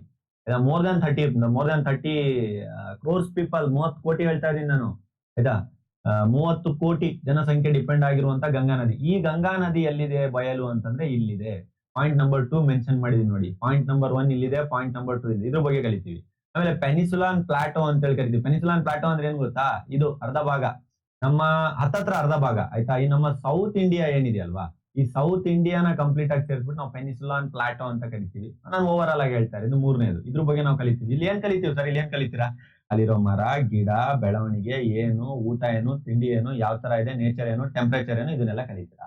ಆಮೇಲೆ ಕೋಸ್ಟಲ್ ಪ್ಲೇನ್ಸ್. ಕೋಸ್ಟಲ್ ಪ್ಲೇನ್ಸ್ ಅಂದ್ರೆ ಏನ್ ಗೊತ್ತಾ? ಬೀಚ್ ಸೈಡ್ ರಜಾ ಬಂದಿದ ತಕ್ಷಣ, ಬೇಸಿಗೆ ಬಂದಿದ ತಕ್ಷಣ ಗೋವಾ ಹೋಗೋಣ, ಈ ಕಡೆ ಮಂಗಳೂರು ಹೋಗೋಣ, ಆ ಬೀಚ್ ಹೋಗೋಣ, ಅದೆಲ್ಲ ಇರ್ತಾವಲ್ವಾ? ಅದನ್ನೇ ನಾವು ಕೋಸ್ಟಲ್ ಪ್ಲೇನ್ ಅಂತ ಕರಿತೀವಿ. ಇದನ್ನ ಪಾಯಿಂಟ್ ನಂಬರ್ 4 ಅಲ್ಲಿ ತೋರಿಸಬಹುದು ನಾವು, ಆಯ್ತಾ. ಆಮೇಲೆ ಪಾಯಿಂಟ್ ನಂಬರ್ 5 ಅಲ್ಲಿ ಥಾರ್ ಡೆಸಾರ್ಟ್ ಅಂತ ಇದೆ. ನಾನು ಹೇಳ್ದೆ ಇಲ್ಲಿ ರಾಜಸ್ಥಾನದಲ್ಲಿ ಎಂತ ಒಂದು ಡೆಸಾರ್ಟ್ ಇದೆ ಅಂತಂದ್ರೆ, ರಾಜಸ್ಥಾನ ಪಾಯಿಂಟ್ ನಂಬರ್ 5 ಅಲ್ಲಿ ನಮ್ಮಲ್ಲಿ ಇರುವಂತ ಥಾರ್ ಡೆಸಾರ್ಟ್ ಇರೋದು ರಾಜಸ್ಥಾನದಲ್ಲಿ. ರಾಜಸ್ಥಾನದಲ್ಲಿ ಎಂತ ಒಂದು ಡೆಸಾರ್ಟ್ ಇದೆ ಅಂತಂತಂದ್ರೆ, ಸುಡುವಂತ ಕೆಟ್ಟ ಬಿಸಿಲು. ಇನ್ನೊಂದು 300-400 ಕಿಲೋಮೀಟರ್ ಮೇಲೆ ಹೋಗ್ಬಿಟ್ರೆ ಕೆಟ್ಟ ಚಳಿ, ಆಯ್ತಾ. ಎಷ್ಟು ವಿವಿಧತೆ ಇದೆ ನೋಡಿ. ದೇಶ ಸುತ್ತಬೇಕು, ಕೋಶ ಓದ್ಬೇಕು, ಕೇಳಿದಿರಲ್ವಾ? ದಯವಿಟ್ಟು ದೇಶನ ಸುತ್ತಿ ನೋಡಿ, ಎಲ್ಲಾ ಕಡೆ ನೋಡಿ, ಸೆನ್ಸ್ ಮಾಡಿ, ಬೇರೆ ಬೇರೆ ರೀತಿಯಾದಂತ ಜನಗಳ ಜೊತೆ ಮಾತಾಡಿ. ನಮ್ಮ ದೇಶನೇ ನೀವು ಸುತ್ತಾಡಕ್ಕೆ ಎಷ್ಟೋ ವರ್ಷಗಳು ಬೇಕು, ಅಷ್ಟು ಸುಂದರವಾಗಿದೆ ನಮ್ಮ ದೇಶ. ಅಷ್ಟು ರೀತಿಯಾದಂತ ವಿವಿಧತೆ ಇದೆ ನಮ್ಮ ದೇಶದಲ್ಲಿ. ಸೊ ದಯವಿಟ್ಟು ಎಲ್ಲ ಓಡಾಡಿ ನೋಡಿ. ಅದು ಥಾರ್ ಡೆಸರ್ಟ್ ಬಗ್ಗೆ ನಾನು ಹೇಳ್ತಾ ಇದ್ದೇನೆ. ಅಪಾರ್ಟ್ ಫ್ರಮ್ ದಿಸ್, ಐಸ್ಲ್ಯಾಂಡ್ಸ್ ದ್ವೀಪಗಳು. ಸರ್ ಎಲ್ಲಿದೆ ದ್ವೀಪಗಳು? ಏನು ಭಾರತ ದೇಶ ಹಾಕ್ಬಿಟ್ಟು ಏನೇನೋ ಹೇಳಿದ್ರೆ ದ್ವೀಪ ಕಾಣ್ತಿಲ್ಲ. ದ್ವೀಪ ಐಸ್ಲ್ಯಾಂಡ್ಸ್ ಅಂತ ಎಲ್ಲಿದೆ ಗೊತ್ತಿದೆ ನಿಮ್ಗೆಲ್ಲ? ಅಂಡಮಾನ್ ನಿಕೋಬಾರ್ ಇವೆಲ್ಲ ಐಸ್ಲ್ಯಾಂಡ್ಸ್, ಲಕ್ಷದ್ವೀಪ್ ಇವೆಲ್ಲ ಐಸ್ಲ್ಯಾಂಡ್ಸ್ ಅಲ್ಲ. ಸಾವಿರಾರು ಐಸ್ಲ್ಯಾಂಡ್ಸ್ ಇದೆ, ಆಯ್ತಾ. ಸಾವಿರಾರು ಐಸ್ಲ್ಯಾಂಡ್ಸ್. ಐಸ್ಲ್ಯಾಂಡ್ಸ್ ಅಂದ್ರೆ ಏನ್ ಗೊತ್ತಾ? ಇದು ಸಮುದ್ರ ಇರುತ್ತೆ, ಸಮುದ್ರದ ಮೇಲೆ ಒಂದಿಷ್ಟು ಬಂದಿರುತ್ತೆ ಮಣ್ಣು. ಇಲ್ಲೆಲ್ಲ ಒಂದ್ ತೆಂಗಿನ ಮರಗಳು, ಮೂವಿ ಎಲ್ಲ ನೋಡಿರ್ತೀರ ಸರ್ ನೀವೆಲ್ಲ, ನಿಮ್ಗೆಲ್ಲ ಹೇಳೋದಿದೆ. ಹಂಗಂತೇಳಿ ಇದು ಇಷ್ಟೇ ಇರುತ್ತೆ ಅಂತಲ್ಲ. ಇದೆಲ್ಲ ಒಂದ್ ದೊಡ್ಡ ಗುಡ್ಡ ಇದು ಒಳಗಡೆ, ಆಯ್ತಾ. ಇದು ಮೇಲ್ಗಡೆ ಒಂದಿಷ್ಟು ಮಾತ್ರ ಮಕ ಮಾಡಿರುತ್ತೆ. ಅದನ್ನೇ ನಾವು ಐಸ್ಲ್ಯಾಂಡ್ ಅಂತ ಕರಿತೀವಿ. ಕೆಲವು ಕಡೆಯಲ್ಲಿ ಬುಡಕಟ್ಟು ಜನಸಂಖ್ಯೆಯವರು ಇರ್ತಾರೆ, ಕೆಲವೊಂದ್ ಕಡೆ ಇರೋದಿಲ್ಲ. ಇದನ್ನ ಐಸ್ಲ್ಯಾಂಡ್ ಅಂತ ಕರಿತೀವಿ. ಯೂನಿಟ್ 1 ಅಂತೂ ಈಗ 100% ಮುಗ್ದಂಗೆ ಆಯ್ತು ಅನ್ಸುತ್ತಿದೆ. ಸಿಲೆಬಸ್ ಆಲ್ಮೋಸ್ಟ್ ನಾನು ಫಿನಿಶ್ ಮಾಡ್ದಂಗೆ ಆಯ್ತು. ಅಷ್ಟು ಸಿಂಪಲ್ ಆಗಿ ನಾನು ಹೇಳ್ಬಿಟ್ಟೆ ಯೂನಿಟ್ 1 ಅನ್ನ. ಸರ್ ಈಗ ಇದೇ ಯೂನಿಟ್ 1 ಅಲ್ಲಿ ಹಿಸ್ಟಾರಿಕಲ್ ಫೀಚರ್ಸ್ ಗಳು ಏನಿದೆ ಸರ್ ನಮ್ಗೊಂದ್ ಸ್ವಲ್ಪ ಹೇಳಿ ಅಂತ ನೀವೇನೇನು ಹೇಳಿದ್ರೆ, ಹಿಸ್ಟಾರಿಕಲ್ ಫೀಚರ್ಸ್ ಅಲ್ಲಿ ಯೂನಿಟಿ ಇನ್ ಚಾಲೆಂಜ್, ಹಿಸ್ಟಾರಿಕಲ್ ಫೀಚರ್ಸ್ ಗಳು ಯಾವ್ಯಾವ ರೀತಿ ಇದೆ ಅಂತ ನೀವು ಓದ್ತಾ ಇರ್ಬೇಕಾದ್ರೆ, ಅದ್ರ ಜೊತೆ ಯಾವ್ಯಾವ ರೀತಿ ಚಾಲೆಂಜಸ್ ಗಳನ್ನ ನಾವು ಸವಾಲುಗಳನ್ನ ಫೇಸ್ ಮಾಡ್ತಾ ಇದೀವಿ ಅಂತ. ಜಿಯೋಗ್ರಾಫಿಕಲ್ ಡೈವರ್ಸಿಟಿ ಇರೋದು ಎಷ್ಟು ನಮಗೆ ಪ್ರಾಫಿಟೇಬಲ್ ಅಷ್ಟೇ ಲಾಸ್ ಕೂಡ. ಯಾಕಂದ್ರೆ ನಮ್ಮ ಕರ್ನಾಟಕದಲ್ಲಿ ಮಾಡುವಂತ ಜಿಯೋಗ್ರಾಫಿಕಲ್ ಲೊಕೇಶನ್ ಕಾನೂನುಗಳನ್ನ ಪಕ್ಕದಲ್ಲಿರೋ ಆಂಧ್ರ ತಮಿಳ್ನಾಡಲ್ಲಿ ಮಾಡಕ್ಕಾಗಲ್ಲ, ಅಲ್ಲಿ ಮಾಡ್ದಂತ ಇಲ್ಲಿ ಮಾಡಕ್ಕಾಗಲ್ಲ, ಇಲ್ಲಿ ಮಾಡ್ದಂತ ಡೆಲ್ಲಿಯಲ್ಲಿ ಮಾಡಕ್ಕಾಗಲ್ಲ. ಅದು ಒಂಥರ ಒಂದು ರಿಲಿಜಿಯನ್ ಯೂನಿಟಿ ಇಲ್ಲ. ಜಾತಿ ಧರ್ಮ ಭೇದ ಭಾವ ಅಂತ ಜಗಳ ಆಡ್ಕೊಂಡು ಸಾಯ್ತಾರೆ, ಆಯ್ತಾ. ಸೊ ಅದು ಒಂದು ಚಾಲೆಂಜ್ ಆಗ್ಬಿಟ್ಟಿದೆ, ದೊಡ್ಡ ಚಾಲೆಂಜ್ ಆಗ್ಬಿಟ್ಟಿದೆ ಈಗಿನ ಟೈಮಲ್ಲಿ. ಎಲ್ಲ ವಿದ್ಯಾವಂತರಾಗ್ತಾ ಇದ್ದೀರಾ. ಸೊ ಸರಿ ಯಾವ್ದು ತಪ್ಪು ಯಾವ್ದು ಅನ್ನುವಂಥದ್ದನ್ನ ಅರ್ಥ ಮಾಡ್ಕೊಳ್ಳಿ. Next cultural unity. ನಮ್ಮಲ್ಲಿ ಇಲ್ಲ ಕಲ್ಚರ್ ಒಂದೇ ಒಂದಿಲ್ಲ. ಯಾಕಂದ್ರೆ ಈಗ ನಂದು ಒಂದು ಬೇರೆ ರೀತಿಯಾದಂತದ್ದು, ಆಯ್ತಾ. ನಾವು ಹಿಂದೂ ಧರ್ಮದಲ್ಲಿ ನಾವು ಒಂದು ಬಳಸುವಂತ ಒಂದು ರೀತಿನೇ ಬೇರೆ, ಆಯ್ತಾ. ನಮ್ದೊಂದು ಶಾಸ್ತ್ರಗಳೇ ಬೇರೆ, ಮಂತ್ರಗಳೇ ಬೇರೆ. ಇನ್ನೊಂದು ಬೇರೆ ಒಬ್ಬ ವ್ಯಕ್ತಿಯ ಮುಸ್ಲಿಂ ಧರ್ಮದಲ್ಲಿ ಬಳಸುವಂತ ಒಂದು ರೀತಿನೇ ಬೇರೆ, ಕ್ರಿಶ್ಚಿಯನ್ ಧರ್ಮದ ರೀತಿನೇ ಬೇರೆ, ಬೇರೆ ಬೇರೆ ಕಲ್ಚರ್ಗಳು. ಆಮೇಲೆ ಇವನ್ ಬಟ್ಟೆ ಹಾಕೋ ಸ್ಟೈಲು ಬೇರೆ ಬೇರೆ. ಆಮೇಲೆ ಲಿಂಗ್ವಿಸ್ಟಿಕ್ ಯೂನಿಟಿ. ನಾನ್ ಮಾತಾಡೋ ಭಾಷೆ ಕನ್ನಡ, ಪಕ್ಕದ ರಾಜ್ಯದವನು ತಮಿಳ್ ಮಾತಾಡಿ, ಇನ್ನೊಂದು ಆಂಧ್ರದ ಮಾತಾಡ, ಹಂಗಂತ ಎಲ್ರಿಗೂ ಒಂದೇ ಮಾತಾಡಿ ಅನ್ನಕ್ಕಾಗುತ್ತಾ? ಅದೊಂದು ಚಾಲೆಂಜ್ ಆಗ್ಬಿಟ್ಟಿದೆ. ಯಾಕಂದ್ರೆ ಈಗ ಇದೆಲ್ಲ ಡಿಸ್ಪ್ಯೂಟ್ ಏನಾಗಿದೆ ಅಂತಂದ್ರೆ, ಹಿಂದಿ ಎಲ್ಲಾ ಕಡೆ ಮಸ್ಟ್ ಅಂಡ್ ಶುಡ್ ಕಲಿಬೇಕು ಅಂತ ಹೇಳ್ತಾ ಇದ್ದಾರೆ, ಆಯ್ತಾ. ಹಿಂದಿ ಎಲ್ಲಾ ಕಡೆ ಮಸ್ಟ್ ಅಂಡ್ ಶುಡ್ ಒಂದು ಸಬ್ಜೆಕ್ಟ್ ಇಡ್ತಾ ಇದ್ದಾರೆ. ಈ ತರ ಇಟ್ಟಾಗ ಜಗಳಗಳು ಶುರು ಆಗಿದೆ. ಬೇರೆ ಬೇರೆ ಸ್ಟೇಟ್ ಅವರು ನಾವೇ ಕಲಿಬೇಕು, ಹಿಂದಿ ನಮ್ಮ ಮೇಲೆ ಹೇರ್ತಾ ಇದ್ದೀರಾ. ಇದೊಂದು ಚಾಲೆಂಜ್ ಇದೆ ಆಕ್ಚುಲಿ. ಇಂಥ ಚಾಲೆಂಜಸ್ ಗಳನ್ನ ನೋಡ್ತೀವಿ. ಆಮೇಲೆ ರೂರಲ್ ಯೂನಿಟಿ ಅಂಡ್ ಡೈವರ್ಸಿಟಿ ಅಂತಿದೆ. ಒಂದು ಕಡೆ ನೋಡಿದ್ರೆ ಗ್ರಾಮೀಣ ಪ್ರದೇಶ, ಅಲ್ಲಿ ಕರೆಂಟ್ ಇರಲ್ಲ, ಏನಿರಲ್ಲ ಅಂತ ಇರಲ್ಲ. ಇನ್ನೊಂದ್ ಕಡೆ ನೋಡಿದ್ರೆ ಒಂಥರ ಅರ್ಬನ್ ಸಿಟಿ, UPS ಎಲ್ಲ ಹಾಕೊಂಡಿರ್ತಾರೆ, ಕರೆಂಟ್ ಹೋಗಂಗೇ ಇಲ್ಲ ಮನೆಯಲ್ಲಿ, ಆಯ್ತಾ. ಒಂದ್ ಕಡೆ ಇಂಟರ್ನೆಟ್ 10G 5G ಸ್ಪೀಡ್ ಎಲ್ಲ ಬರ್ತಾ ಇದ್ರೆ, ಹೇಳ್ತಾರೆ 10G ಬರೋದಿದೆ, 5G ಸ್ಪೀಡ್ ಎಲ್ಲ 5G 6G ಎಲ್ಲ ಬರ್ತಾ ಇದ್ರೆ, ಇಲ್ಲಿ ಮನೆಯಲ್ಲಿ ನೆಟ್ವರ್ಕು ಸಿಗಲ್ಲ ಅಂತ ರೂರಲ್ ಏರಿಯಾ. ಈ ತರ ಎಲ್ಲ ಚಾಲೆಂಜಸ್ ಗಳಾಗ್ಬಿದೆ. ಪೊಲಿಟಿಕಲ್ ಯೂನಿಟಿ ಇಲ್ಲ. ಒಂದೊಂದು ಪೊಲಿಟಿಕಲ್ ಪಾರ್ಟಿ ಅಜೆಂಡಾನೇ ಬೇರೆ, ಇನ್ನೊಂದು ಪೊಲಿಟಿಕಲ್ ಪಾರ್ಟಿ ಅಜೆಂಡಾನೇ ಬೇರೆ. ಸೊ ಇದನ್ನ ನಾವೇನಂತ ಕರಿತೀವಿ ಅಂತಂದ್ರೆ ಹಿಸ್ಟಾರಿಕಲ್ ಚೇಂಜಸ್ ಗಳು ಅಂತ ಕರಿತೀವಿ. ಎಕ್ಸಾಮ್ ಅಲ್ಲಿ ಕೇಳಿದ್ರೆ ಡೈರೆಕ್ಟ್ ಆಗಿ ಇಷ್ಟು ಬರ್ದ್ರೆ ಆಯ್ತು, 6 ಪಾಯಿಂಟ್ ಅನ್ನು ಬರ್ದ್ಬಿಟ್ಟು 5-6 ಪೇಜ್ ತುಂಬಿಸ್ಬೇಕಷ್ಟೇ. ನಾನು ಹೇಳ್ತಾ ಇರುವಂತ ಪಾಯಿಂಟ್ಸ್ ಗಳನ್ನೇ ಬರ್ದ್ಬಿಟ್ಟು ಸ್ವಲ್ಪ ನಾನೇನ್ ಹೇಳ್ಕೊಟ್ಟಿದ್ದೀನಿ, ಇಂಟ್ರೊಡಕ್ಷನ್ ಕನ್ಕ್ಲೂಷನ್ ಅಂತ ಸೇರಿಸಿದ್ರೆ ಮುಗ್ದೇ ಹೋಯ್ತು. ಆಲ್ಮೋಸ್ಟ್ ನಾನು ಫಸ್ಟ್ ಯೂನಿಟ್ ಪಾಠನೇ ಮಾಡ್ದಂಗೆ ಆಗಿದೆ. ಇದು ಅಷ್ಟು ಡೀಪ್ ಆಗಿ ಹೇಳಿದೀನಿ. ಬಟ್ ನಾನು ಸೆಕೆಂಡ್ ಯೂನಿಟ್ ಇಂದ ಅಷ್ಟೊಂದು ಡೀಪ್ ಆಗಿ ಹೋಗಲ್ಲ, ಆಯ್ತಾ. ನೆಕ್ಸ್ಟ್ ಏನಿದೆ ಅಂತಂದ್ರೆ ಥ್ರೆಡ್ಸ್ ಅಂಡ್ ಚಾಲೆಂಜಸ್ ಅಂತ ಇದೆ. ಏನೇನ್ ಥ್ರೆಡ್ಸ್ ಗಳಿದೆ, ಏನೇನ್ ಚಾಲೆಂಜಸ್ ಗಳಿದೆ ಅಂತಂದ್ರೆ, ರೀಜನಲಿಸಮ್ ಇದೆ, ಪ್ರಾದೇಶಿಕತೆ ಆಗಿರ್ಬೋದು, ಜಾತಿ ಆಗಿರ್ಬೋದು, ಅಥವಾ ಈಗ ಕೋಮುವಾದ, ಕೆಟ್ಟು ಒಂದು ಇದಿದೆಯಲ್ವಾ ಸಿಸ್ಟಮ್, ಕೋಮುವಾದ. ಆಮೇಲೆ ಎಕ್ಸ್ಟ್ರೀಮಿಸಂ, ಟೆರರಿಸಂ ಆಗಿರ್ಬೋದು, ಅಥವಾ ಭಾಷಾಶಾಸ್ತ್ರ ಅಂತ ನಾವೇನ್ ಕರಿತೀವಿ, ಲಿಂಗ್ವಿಸ್ಟಿಕ್ ಅಲ್ಲಿ ಏನ್ ಕರಿತೀವಿ ಅದಾಗಿರ್ಬೋದು, ಸ್ಟ್ರಕ್ಚರಲ್ ಏನಿದೆ ಅಲ್ವಾ, ಫಂಕ್ಷನಿಸಮ್ ಏನಿದೆ ಅದ್ರ ಬಗ್ಗೆ ಮಾತಾಡುವಂತ ಸಿಸ್ಟಮ್. ಸೊ ಇದೆಲ್ಲ ಚಾಲೆಂಜಸ್ ಗಳನ್ನ ನಾವು ಫೇಸ್ ಮಾಡ್ತೀವಿ. ಎಲ್ಲ ಮುಗಿಸ್ಕೊಂಡು ನಮ್ಮ ದೇಶನ ಒಂದ್ ರೌಂಡ್ ಸುತ್ತಾಡ್ಕೊಂಡು ಯೂನಿಟ್ ನಂಬರ್ 2 ಬರ್ತೀರಾ ಆಯ್ತಾ. ಯೂನಿಟ್ ನಂಬರ್ 2 ದಲ್ಲಿ ಏನಿದೆ ಅಂತಂತಂದ್ರೆ ಥಿಯರಿಟಿಕಲ್ ಪರ್ಸ್ಪೆಕ್ಟಿವ್ ಅಲ್ಲಿ ಯಾವ್ಯಾವ ರೀತಿ ಬರುತ್ತೆ ಅಂತ ಇದೆ ಯೂನಿಟ್ ನಂಬರ್ 3. ಥಿಯರಿಟಿಕಲ್ ಪರ್ಸ್ಪೆಕ್ಟಿವ್ ಅಂತಂದ್ರೆ ನಮ್ಮ ಸೊಸೈಟಿನ ನೀವು ನೋಡಿ. ಈಗ ಒಂದು ಕೆಜಿ, ಈಗ ನಾನು ಹೇಳ್ತಾ ಇರೋ ಒಂದು ತೂಕ ಅಂತ ತಗೊಳ್ತೀನಿ ನಾನು. ತೂಕ ಅಂದ್ರೆ ಏನ್ ಸರ್? ತೂಕ ಅಂತಂದ್ರೆ ಎಷ್ಟಿದೆ, ಅದು ಗ್ರಾಮ್ ಇದೆಯಾ ಕೆಜಿ ಇದೆಯಾ ಅಂತ ನೋಡೋದು. ಅಲ್ಲಿ ಏನಿರುತ್ತೆ, ಒಂದು ತೂಕದ ಇದಿರುತ್ತೆ ಆಯ್ತಾ, ತಕಡಿ ಇರುತ್ತೆ. ಆ ತಕಡಿಯಲ್ಲೋ ಅಥವಾ ಏನಾದ್ರು ಒಂದು ಎಲೆಕ್ಟ್ರಾನಿಕ್ ಸಿಸ್ಟಮ್ ಅಲ್ಲಿ ಬಂದಿದೆ ಈಗೆಲ್ಲ. ಸೊ ಅದ್ರಲ್ಲೋ ಹಾಕ್ಬಿಟ್ಟು ನೋಡ್ತೀರಾ, ಒಂದು 1000 ಇದೆ, 1000 ಗ್ರಾಮ್ ಇದೆ, 100 ಗ್ರಾಮ್ ಇದೆ, 1 ಕೆಜಿ ಇದೆ ಅಂತ ಹೇಳ್ತೀರಾ. ಹೇಗೆ? ತೂಕದ ತಕಡಿ ನೋಡಿದ್ರಿ. ಅದೇ ರೀತಿ ನಮ್ಮ ಸೊಸೈಟಿ ಯಾವ ತರ ಇದೆ ಅಂತ ನೋಡ್ಲಿಕ್ಕೆ ತೂಕದ ತಕ್ಕಡಿ ಯಾವ್ದಿದೆ, ಆ ತೂಕದ ತಕ್ಕಡಿಗಳೇ ಈ ಥೇರೀಸ್ಗಳು, ಈ ಸಿದ್ಧಾಂತಗಳು. ಈ ಸಿದ್ಧಾಂತಗಳಲ್ಲಿ ಸ್ಟ್ರಕ್ಚರಲ್ ಥಿಯರಿ ಏನ್ ಹೇಳುತ್ತೆ ಅನ್ನುವಂಥದ್ದನ್ನ ಕಲಿತೀರಾ. ಐಡಿಯಾಲಜಿಕಲ್ ಅಂಡ್ ಥಿಯರಿ ಪರ್ಸ್ಪೆಕ್ಟಿವ್ ಅಲ್ಲಿ ಏನಿದೆ ಅಂತ ಕಲಿತೀರಾ. ಆಮೇಲೆ ಸಬ್ಲೆಟ್ರಿನ್ ಅನ್ನುವಂತ ಒಂದು ಥಿಯರಿ ಯಾವ ರೀತಿ ಹೇಳುತ್ತೆ ಅನ್ನುವಂಥದ್ದು ಕಲಿತೀರಾ. ಸೊ ಡಿಫ್ರೆಂಟ್ ಥಿಯರಿಗಳನ್ನ ಡಿಫ್ರೆಂಟ್ ವ್ಯಕ್ತಿಗಳು ಮಾತಾಡಿರೋದ್ರ ಬಗ್ಗೆ ಕಲಿತೀರಾ. ನೋಡಿ, ಅಂಬೇಡ್ಕರ್, ಅಜಿತ್ ದಾದಾ, ಆಮೇಲೆ ನಿಮಗೆ ಹಾರ್ಡಿಮನ್, ಮ್ಯಾಕ್ಸ್ವೆಲ್, ಡಿ.ಪಿ. ಮುಖರ್ಜಿ, ದೇಸಾಯಿ, ರಾಮಕೃಷ್ಣ ಮುಖರ್ಜಿ, ತುಂಬಾ ಚೆನ್ನಾಗಿದೆ ಇವರೆಲ್ಲ ಬುಕ್ಸ್ ಗಳೆಲ್ಲ. ಫ್ರೀ ಮೈಂಡ್ ಇದ್ದಾಗ ಇವರೆಲ್ಲ ಬುಕ್ಸ್ ಗಳನ್ನು ಓದ್ಬೇಕು ನೀವು ಆಯ್ತಾ. ತುಂಬಾ ಚೆನ್ನಾಗಿ ಬರೆದಿದ್ದಾರೆ ಸಮಾಜದ ಬಗ್ಗೆ. ಒಂದು ಸೆನ್ಸ್, ಅದು ಸ್ಟಡಿ ಅನ್ನೋದೇ ಒಂದು ಸೆನ್ಸ್. ನಿಮ್ಮ ಹತ್ರ ಹೇಳಿದ್ರೆ ಸರ್ ಎಕ್ಸಾಮ್ ಪಾಸ್ ಆದ್ರೆ ದೊಡ್ಡದಾಗಿದೆ ಬಿಡಿ, ಇದೆಲ್ಲ ನೀವ್ ಏನ್ ಮಾತಾಡ್ತೀರಾ ಅಂತೀರಾ. ನಾವು ಅಲ್ಲೇ ಬರೋಣ ಬಿಡಿ, ಯೂನಿಟ್ ನಂಬರ್ 3 ಬರೋಣ ಆಯ್ತಾ. ಕಾನ್ಸೆಪ್ಟ್ ಬೇಡ. ಯೂನಿಟ್ ನಂಬರ್ 3 ಏನಾದ್ರು ನೀವು ಬರ್ತಾ ಇದ್ದೀರಾ ಅಂತಂದ್ರೆ, ಯೂನಿಟ್ ನಂಬರ್ 3 ಅಲ್ಲಿ ಮ್ಯಾರೇಜ್ ಬಗ್ಗೆ ಇದೆ, ಫ್ಯಾಮಿಲಿ ಬಗ್ಗೆ ಇದೆ ಅಂಡ್ ಕಿನ್ಶಿಪ್ ಬಗ್ಗೆ ಇದೆ. ತುಂಬಾ ಸಿಂಪಲ್. ಮ್ಯಾರೇಜ್, ಮದುವೆ ಅಲ್ವಾ. ಯೂನಿಟ್ ನಂಬರ್ 3 ಅದ್ರ ಬಗ್ಗೆನೇ ಕಲಿಯೋದು ನೀವು, ಮದುವೆ ಬಗ್ಗೆ ಕಲಿಯೋದು. ಏನು ಮದುವೆ ಅಂತಂದ್ರೆ ಅದ್ರ ಅಡ್ವಾಂಟೇಜ್ ಏನು, ಡಿಸ್ಅಡ್ವಾಂಟೇಜ್ ಏನು, ಜಾಯಿಂಟ್ ಫ್ಯಾಮಿಲಿ ಅಂತಂದ್ರೆ ಏನು, ಕರ್ತ ಅಂದ್ರೆ ಯಾರು. ಇದು ಮತ್ತೆ ನಿಮಗೆ ನೆಕ್ಸ್ಟ್ ಎಲ್ಲ ಬಂದ್ಬಿಟ್ಟು ಫ್ಯಾಮಿಲಿ ಲಾ ಅಂತ ಡೀಪ್ ಆಗಿರೋ ಸಬ್ಜೆಕ್ಟ್ ಗಳೇ ಬರುತ್ತೆ. ಡೈವರ್ಸ್ ಗಿವರ್ಸ್, ಮೇಂಟೆನೆನ್ಸ್ ಕೇಸ್ ಎಲ್ಲ ಕಲಿತೀರಾ. ಸದ್ಯದ ಮಟ್ಟಿಗೆ ಒಂದ್ ಸ್ವಲ್ಪ ಇಂಟ್ರೊಡಕ್ಷನ್, ಮ್ಯಾರೇಜ್ ಅಂದ್ರೆ ಏನು, ಹಿಂದೂ ಫ್ಯಾಮಿಲಿಯಲ್ಲಿ ಮ್ಯಾರೇಜ್ ಯಾವ ತರ ಆಗ್ತಾರೆ, ಏನಿದೆ, ಏನೇನ್ ಸಂಪ್ರದಾಯಗಳನ್ನ ಫಾಲೋ ಮಾಡ್ತಾರೆ, ಅದ್ರ ಡೆಫಿನೇಷನ್ ಏನು, ಕ್ಯಾರೆಕ್ಟರ್ಸ್ ಗಳೇನು, ಗುಣಲಕ್ಷಣಗಳೇನು, ಅದೇನ್ ಒಳ್ಳೇದಾ ಕೆಟ್ಟದ, ಅಡ್ವಾಂಟೇಜ್ ಏನು, ಡಿಸ್ಅಡ್ವಾಂಟೇಜ್ ಏನು, ಯಾವ ರೀತಿಯಾದಂತಹ ಒಂದು ಕಾಗದಗಳಿದೆ ಅಂತ. ಇದೇ ತರ ಮುಸ್ಲಿಮ್ಸ್ ಮ್ಯಾರೇಜ್ ಅಲ್ಲಿ ಯಾವ್ಯಾವ ತರ ಇದೆ. ಮುಸ್ಲಿಮ್ಸ್ ಮ್ಯಾರೇಜ್ ನ ಅವರು ನಿಖಾ ಅಂತ ಕರೀತಾರಂತೆ ಆಯ್ತಾ, ನಿಖಾ ಅಂತಾರೆ. ಡೈವರ್ಸ್ ನ ತಲಾಕ್ ಅಂತಾರೆ, ತಲಾಕ್ ಅಂತ ಆಯ್ತಾ. ಆಮೇಲೆ ಮೆಹರ್ ಅಂತ ಇದೆ. ಮೆಹರ್ನ ಕೂಡ ಅವರು ಮೆಹರ್ ಅಂತಂದ್ರೆ ಏನು ಅಂತಂದ್ರೆ, ಇದೊಂಥರ ಯಾವ ತರ ಪದ್ಧತಿ ಅಂತಂದ್ರೆ, ಮುಸ್ಲಿಂ ಧರ್ಮದಲ್ಲಿರುವಂತಹ ಒಂದು ಪದ್ಧತಿ ಏನು ಅಂತಂದ್ರೆ, ಇಲ್ಲಿ ವರದಕ್ಷಿಣೆ ಅನ್ನುವಂತ ಪದ್ಧತಿ ಇಲ್ಲ ಮುಸ್ಲಿಂ ಧರ್ಮದಲ್ಲಿ. ವರದಕ್ಷಿಣೆ ಇಸ್ಕೊಡೋ ಹಾಗಿಲ್ಲ ಆಯ್ತಾ. ಅದರ ಬದಲಾಗಿ ಗಂಡು ಮಕ್ಳು ಏನಿರ್ತಾರಲ್ಲ, ಅವರು ಹೆಣ್ಣು ಮಕ್ಳಿಗೆ ಒಂದಿಷ್ಟು ದುಡ್ಡನ್ನ ಕೊಟ್ಟು ಕರ್ಕೊಂಡ್ ಬರ್ಬೇಕು. ಅದನ್ನೇ ಮೆಹರ್ ಅಂತ ಕರೀತಾರೆ. ನೀವು ತುಂಬಾ ಡೀಪ್ ಆಗಿ ನಾವಿಲ್ಲಿ ಸ್ಟಡಿ ಮಾಡಿದೀವಿ. ಆಮೇಲೆ ಕ್ರಿಶ್ಚಿಯನ್ ಮ್ಯಾರೇಜಸ್ ಗಳಲ್ಲಿ ಯಾವ ರೀತಿ ಆಗುತ್ತೆ ನೋಡಿ. ಕ್ರಿಶ್ಚಿಯನ್ ಮ್ಯಾರೇಜಸ್ ಗಳೆಲ್ಲ ಈ ಚರ್ಚ್ ಗಳಲ್ಲೆಲ್ಲ ಆಗುತ್ತೆ ಆಯ್ತಾ. ಅವರು ನೋಡಿರ್ತೀರಾ ಮೂವೀಸ್ ಗಳಲ್ಲಿ.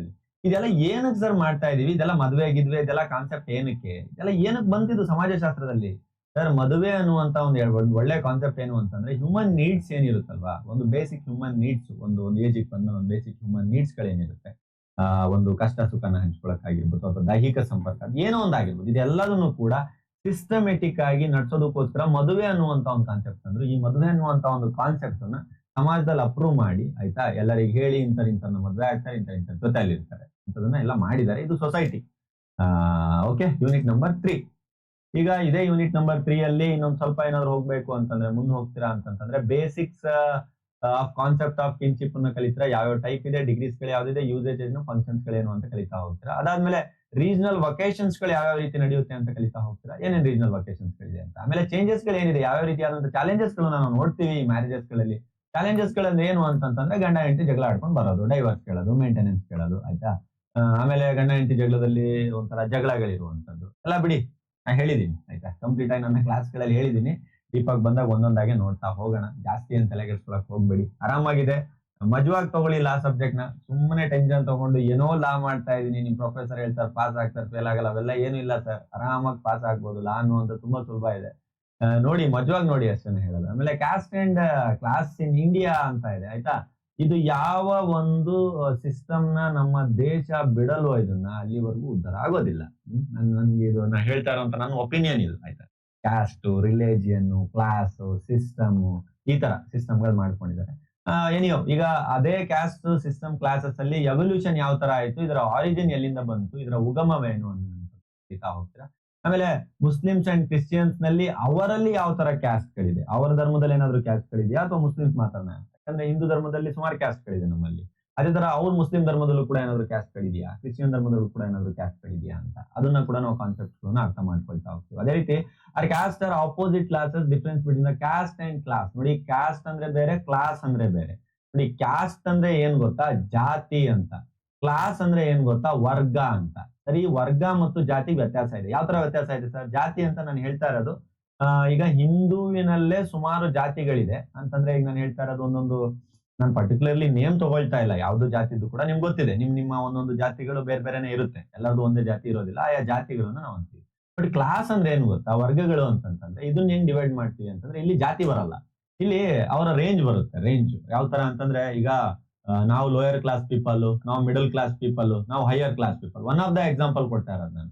ಇದನ್ನ ನಾವು ಹೈಯರ್ ಕ್ಲಾಸ್ ಅಂತೀವಿ, ಹೈಯರ್ ಕ್ಯಾಸ್ಟ್ ಅನ್ನಲ್ಲ. ಅಲ್ಲೇ ಹೈಯರ್ ಕ್ಯಾಸ್ಟ್ ಅಂತಾರೆ, ಆಯ್ತಾ, ಇಲ್ಲೇ ಕ್ಯಾಸ್ಟಿಸಮ್ ಮಾಡ್ಕೊಂಡಿದ್ರು. ಸೊ ಇದು ಕ್ಲಾಸ್ ಬೇರೆ, ಕ್ಯಾಸ್ಟ್ ಬೇರೆ. ಕ್ಯಾಸ್ಟ್ ಅಂತಂದ್ರೆ ಜಾತಿ, ಕ್ಲಾಸ್ ಅಂತಂದ್ರೆ ವರ್ಗ. Like that lower class, middle class, upper class, ಇದು ಕ್ಲಾಸ್. ಕ್ಯಾಸ್ಟ್ ಅಂತಂದ್ರೆ ಜಾತಿ. ಜಾತಿ ಅಂತಂದ್ರೆ ನಿಮ್ಮ ಅಲ್ಲೇ ಇರುವಂತ ನಿಮ್ಮ ಜಾತಿಗಳನ್ನ ಜಾತಿ ಅಂತ ಕರೀತೀವಿ. ಸೊ ಇಲ್ಲಿ ನಾನು ತುಂಬಾ ಡೀಪ್ ಯಾಕೆ ಹೋಗ್ತಾ ಇಲ್ಲ ಗೊತ್ತಾ, ಡೀಪ್ ಹೋಗ್ಬಿಟ್ರೆ ಮೊದಲೇ ಇದು ಫಸ್ಟ್ ಯೂನಿಟ್ ನೇ ಹೇಳ್ಕೊಂಡು ಬಂದಿದ್ದೀನಿ, ಅದಕ್ಕೆ ಡೀಪ್ ಹೋಗ್ತಾ ಇಲ್ಲ. ನಮ್ಮ ಕ್ಲಾಸಸ್ ಗಳಲ್ಲಿ ನೋಡ್ತಾ ಹೋಗೋಣ. ಕ್ಯಾಸ್ಟ್ ಅಲ್ಲಿ ಅಪೋಸಿಟ್ ಅಲ್ಲಿ ಯಾವ ತರ ಇದೆ, ಡಿಫರೆನ್ಸಸ್ ಗಳು ಏನಿದೆ ಅಂತ ಕಲಿತಾ ಹೋಗ್ತೀರಾ. ರಿಲೇಶನ್ಶಿಪ್ ಏನಿದೆ, ಚೇಂಜಸ್ ಗಳು ಯಾವ ತರ ಆಗಿದೆ ಅಂತ ಕಲಿತಾ ಹೋಗ್ತೀರಾ. ಟ್ರೆಡಿಷನಲ್ ಥಿಯರೀಸ್ ಗಳು ಏನಿದೆ, ಆ ಟ್ರೆಡಿಷನಲ್ ಥಿಯರೀಸ್ ಗಳಲ್ಲಿ ಪೊಲಿಟಿಕಲ್ ಥಿಯರಿ ಏನು, ಆಕ್ಯುಪೇಷನಲ್ ಥಿಯರಿ ಏನು, ಆಮೇಲೆ ರೆಸಿಕಲ್ ಥಿಯರಿ ಏನು, ರೇಸಿಯಲ್ ಥಿಯರಿ ಏನು ಅನ್ನುವಂತ ಕಾನ್ಸೆಪ್ಟ್ಸ್ ಗಳನ್ನ ಇದ್ರಲ್ಲಿ ಕಲಿತಾ ಹೋಗ್ತೀರಾ. ಫೈನಲಿ ಯೂನಿಟ್ ನಂಬರ್ 5 ಬಂದಿದ್ದೀರಾ. ಯೂನಿಟ್ ನಂಬರ್ 5 ದಲ್ಲಿ ನೀವೇನಾದ್ರೂ ಕಲಿತೀರಾ ಅಂತಂತಂದ್ರೆ, ಇದರಲ್ಲಿ ಕಾಂಟೆಂಪ್ರರಿ ಡಿಸ್ಕೋರ್ಸಸ್ ಅಂತ ಕರಿತೀವಿ. ಅಂದ್ರೆ ಕಾಂಟೆಂಪ್ರರಿ ಅಂದ್ರೆ ಸಮಕಾಲೀನ ಪ್ರವಚನಗಳು. ಅಟ್ ದ ಸೇಮ್ ಟೈಮ್ ಅಲ್ಲಿ ಬಂದಂತ ಒಂದು ಪ್ರವಚನಗಳ ಬಗ್ಗೆ ಕಲಿತೀರಾ. ಕಂಟೆಕ್ಚುಯಲೈಸೇಷನ್ ಅಂತ ಕರಿತೀವಿ, ಅಂದ್ರೆ ಸಂದರ್ಭಕ್ಕೆ ತಕ್ಕನ ಹಾಗೆ ಬದಲಾಗುವಂತದ್ದು. ಈಗ ಉದಾಹರಣೆ ಹೇಳ್ತಾ ಇದೀವಿ, ನಿಮ್ಮ ಒಂದು ಹಳೇ ಒಂದು 20 ವರ್ಷದ ಹಿಂದೆ ಹೋದ್ರೆ, ಫಸ್ಟ್ ಗೆ ನೀವೆಲ್ಲ ಹಳೆ ಮೂವಿ ನೋಡಿರ್ಬೋದು, ಬೂಟ್ ಕಟ್ ಪ್ಯಾಂಟ್, ಅವು ಇವು ಟಿ ಶರ್ಟ್, ಕಾಲರ್ ಸ್ಟೈಲ್ ಬೇರೆ. ಈಗ ಅದೇ ಕಾಲರ್ ಸ್ಟೈಲ್ ನ ಯೂಸ್ ಮಾಡಿ ಅಂದ್ರೆ ನೀವು ಯೂಸ್ ಮಾಡ್ತೀರಾ. ಈಗಿನ ಪ್ಯಾಷನ್ ಬೇರೆ, ಆಯ್ತಾ. ಆ ಪ್ಯಾಷನ್ ಯಾವ ರೀತಿ ಚೇಂಜ್ ಆಗುತ್ತೆ, ಸಂದರ್ಭಕ್ಕೆ ತಕ್ಕನಂಗೆ ಚೇಂಜ್ ಆಗುವಂತದ್ದು. ಆಮೇಲೆ ನೆಕ್ಸ್ಟ್ ಬಂದ್ಬಿಟ್ಟು ಐಡಿಯಾಲಜಿಸಮ್ ಅಂತ ಕರಿತೀವಿ. ಅಂತಂದ್ರೆ ಯಾವ ರೀತಿ ಒಂದು ಸಾರಿ ಇಂಡಿಯಾ ಜೆನಿಸಲಿಸಮ್ ಅಂತ ಕರಿತೀವಿ. ಅಂದ್ರೆ ಜನಾಂಗೀಯತೆ ಬಗ್ಗೆ, ಜನಾಂಗ ಯಾವ ತರ ಬಂತು, ಎಥ್ನಿಸಿಟಿ ಅದೆಲ್ಲ ಬರುತ್ತೆ ಕಾನ್ಸೆಪ್ಟ್ಸ್. ಕಂಪ್ಲೀಟ್ ಆಗಿ ಡೀಪ್ ಆಗಿ ಕಲಿತಾ ಹೋಗೋಣ. Use of native categories of analysis of Indian society ಅಂತ. ಸಮಾಜಶಾಸ್ತ್ರದಲ್ಲಿ ಬೇರೆ ಬೇರೆ ವರ್ಗಗಳನ್ನ ಯಾವ ರೀತಿ ಕ್ಯಾಟಗರೈಸ್ ಮಾಡಿದೀವಿ. ಸೋಷಿಯಾಲಜಿ ಯಾವ ತರ ಇದೆ, ಭಾರತದ ಸಮಾಜಶಾಸ್ತ್ರ ಯಾವ ತರ ಇದೆ. ಇದೇ ಸೋಷಿಯಾಲಜಿಯಲ್ಲಿ, ಸಮಾಜಶಾಸ್ತ್ರದಲ್ಲಿ ಸಾಂಸ್ಕ್ರಿಟೈಸೇಷನ್ ಅಂತ ಕರಿತೀವಿ. ಅಂದ್ರೆ ಕನ್ನಡದಲ್ಲಿ ನೋಡಕ್ಕೆ ಚೆನ್ನಾಗಿ ಕಾಣುತ್ತದೆ, ಸಂಸ್ಕೃತೀಕರಣ. ಸಂಸ್ಕೃತ ಅನ್ನುವಂತ ಒಂದು ಭಾಷೆ ನಮ್ಮ ಇಂಡಿಯನ್ ಸೊಸೈಟಿಗೆ ಹೇಗೆ ಆವರಿಸ್ಕೊಳ್ತು, ಹೇಗೆ ಆವೃತ ಮಾಡ್ಕೊಳ್ತು, ಹೇಗೆ ಕ್ಯಾಪ್ಚರ್ ಮಾಡ್ಕೊಳ್ತು. ಆಮೇಲೆ ವೆಸ್ಟರ್ನೈಸೇಷನ್. ಈಗ ಸಂಸ್ಕೃತೈಸೇಷನ್ ಕಮ್ಮಿ ಆಗ್ಬಿಟ್ಟಿದೆ ಬಿಡಿ, ನಮ್ಮ ಭಾರತ ದೇಶದಲ್ಲೆಲ್ಲ ಕಡಿಮೆ ಮಾಡ್ಬಿಟ್ಟಿದ್ದಾರೆ. ಅದು ನಾವು ದೇವಸ್ಥಾನಗಳಲ್ಲೇ ನೋಡ್ಬೇಕು, ನಮ್ಮ ದೇವಸ್ಥಾನಗಳಲ್ಲಿ ಶ್ಲೋಕಗಳ ಟೈಮ್ ಅಲ್ಲೇ ನೋಡ್ಬೇಕು. ಅದ್ ಬಿಟ್ರೆ ವೆಸ್ಟರ್ನೈಸೇಷನ್, ಫುಲ್ ವೆಸ್ಟರ್ನೈಸೇಷನ್, ಪಾಶ್ಚಾತ್ಯೀಕರಣ ಅಂತ ಕರಿತೀವಿ ನಾವು. ಅಂದ್ರೆ ವೆಸ್ಟರ್ನ್ ಅಂತಂದ್ರೆ ಏನ್ ಗೊತ್ತಾ, ಈ ನಮ್ ದೇಶ ಇದೆ, ನಮ್ ದೇಶದಲ್ಲಿ ಈ ವೆಸ್ಟರ್ನ್ ಕಂಟ್ರೀಸ್ ಗಳೆಲ್ಲ ಏನ್ ಉಡ್ತಾರಲ್ಲ, ಅವರೆಲ್ಲ ಜೀನ್ಸ್ ಅವರ ಸ್ಟೈಲು, ಮಾಡರ್ನ್ ಡ್ರೆಸ್ಗಳು, ಅದನ್ನೆಲ್ಲ ಅಡಾಪ್ಟ್ ಮಾಡ್ಕೊಂಡ್ಬಿಟ್ಟಿದ್ರು. ಈಗ ಅದನ್ನ ಉಟ್ಕೊಳ್ಳಿಲ್ಲ ಅಂತಂತಂದ್ರೆ ಅವ್ರಿಗೆ ಏನೋ ಗೊತ್ತಿಲ್ಲ ಅಂತ ಅರ್ಥ. ಆತರ ಮಾಡ್ಬಿಟ್ಟಿದ್ದಾರೆ ಸಿಸ್ಟಮ್ ನಲ್ಲಿ.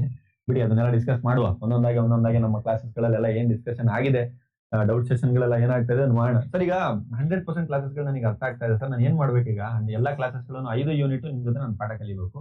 ಎಲ್ಲ 5 ಯೂನಿಟ್ ನಿಮ್ಮ ಎಲ್ಲಾ ವಿಡಿಯೋಸ್ ಗಳನ್ನು ನಾನು ನೋಡ್ಬೇಕು ಅಂತಂದ್ರೆ, ದಯವಿಟ್ಟು ಕೆಳಗಡೆ ಕೊಟ್ಟಿರುವಂತ ನಂಬರ್ಸ್ ಕಾಲ್ ಮಾಡ್ಬೇಕಷ್ಟೇ. ನಂಬರ್ಸ್ ಕಾಲ್ ಮಾಡಿ ಈಗಲೇ 100% ಎಲ್ಲಾ ಕ್ಲಾಸಸ್ ಗಳನ್ನು ತೊಗೊಳ್ಳಿ, ವಿತ್ ಹೋಮ್ ಡೆಲಿವರಿ ನೋಟ್ಸ್. ನಾನು ಏನ್ ಪಾಠ ಮಾಡ್ತಾ ಇದ್ದೀನಿ ಅದ್ರ ನೋಟ್ಸ್ ಹೋಮ್ ಡೆಲಿವರಿ ಕೊಡ್ತೀವಿ. ಹೋಮ್ ಡೆಲಿವರಿ ನೋಟ್ಸ್ ಕೂಡ ತಗೊಳ್ಳಿ. ಆನ್ಲೈನ್ ಕ್ಲಾಸಸ್ ಗಳಿರುತ್ತೆ. ಆಮೇಲೆ ನನ್ನ ಜೊತೆ ಡೈರೆಕ್ಟ್ ಆಗಿ ಮಾತಾಡಿ, ಏನಾದ್ರು ಡೌಟ್ಸ್ ನನಗೆ ಕೇಳಿ. ಆಮೇಲೆ ಮಾಕ್ ಟೆಸ್ಟ್ ಗಳು, ಇಂಟರ್ವ್ಯೂಗಳು, ಸುಮಾರು ನಿಮ್ಮ ಕರಿಯರ್ ಗೈಡೆನ್ಸ್ ಪ್ರೋಗ್ರಾಮ್, ನಿಮ್ಮ legal case, as A student of legal ಸುಮಾರು ಫೆಸಿಲಿಟಿಗಳಿದೆ. ನೀವು ಆರಾಮ ಒಂದು ಕಾಲ್ ಮಾಡ್ಕೊಳ್ಳಿ, ನಮ್ಮ ಟೀಮ್ ನವರೆಲ್ಲ ಎಕ್ಸ್ಪ್ಲೈನ್ ಮಾಡ್ತಾರೆ. ನೀವು ಈಗ ಇವತ್ತಿನ ವಿಡಿಯೋದಲ್ಲಿ ಏನ್ ಕಲ್ತ್ವಿ ಅಂತ ಒಂದು ಕ್ವಿಕ್ ರಿವಿಷನ್ ಬರೋಣ. ಒಂದು ಕ್ವಿಕ್ ರಿವಿಷನ್ ಏನಾದ್ರು ಬರ್ತಾ ಇದ್ರೆ ನಾವು ಆ ಕ್ವಿಕ್ ರಿವಿಷನ್ ಅಲ್ಲಿ ನಾವು ನೋಡ್ಬೇಕು ಅಂತಂದ್ರೆ, ಇವತ್ತಿನ ವಿಡಿಯೋದಲ್ಲಿ ನಾವು ಸೊಸೈಟಿ ಬಗ್ಗೆ ಕಲ್ತ್ವಿ. ಸುಂದರವಾಗಿ ಭಾರತ ಮ್ಯಾಪ್ ಇಂದ ನಾನು ಸ್ಟಾರ್ಟ್ ಮಾಡಿದೆ. ಯೂನಿಟ್ 1 ಅಂತ ಸಿಕ್ಕಾಪಟ್ಟೆ ತಲೆ ತಿಂತು, ಆಯ್ತಾ. ಯಾಕಂದ್ರೆ ಅದು ಸಿಲೆಬಸ್ ಯಾವ ತರ ಕೊಟ್ಟಿದ್ದಾರೆ. ಯೂನಿಟ್ 1 ಅಲ್ಲಿ ಯಾಕೆ ನಾವು ಇಂಪಾರ್ಟೆನ್ಸ್ ಏನು, ನೇಚರ್ ಅಂತ ಓದಿದ್ವಿ. ಅದ್ರಲ್ಲಿ caste, tribes, cultural, political, religious, unity, diversity, geographical ಎಲ್ಲ ನೋಡಿದ್ವಿ. ಆಮೇಲೆ ಇಂಪಾರ್ಟೆನ್ಸ್ ಏನು ಅಂತ ನೋಡಿದಾಗ, ನಮ್ದು ಕಂಟಿನ್ಯೂ ಹಿಸ್ಟ್ರಿ ಇರುವಂತದ್ದು, ಕಲ್ಚರಲ್ ಪ್ಲೂರಲಿಸಂ ಇದೆ, ಸೆಕೆಂಡ್ ಮೋಸ್ಟ್ ಪಾಪ್ಯುಲೇಟೆಡ್ ಕಂಟ್ರಿ ನಮ್ದು ಅಂತ ನೋಡಿದ್ವಿ.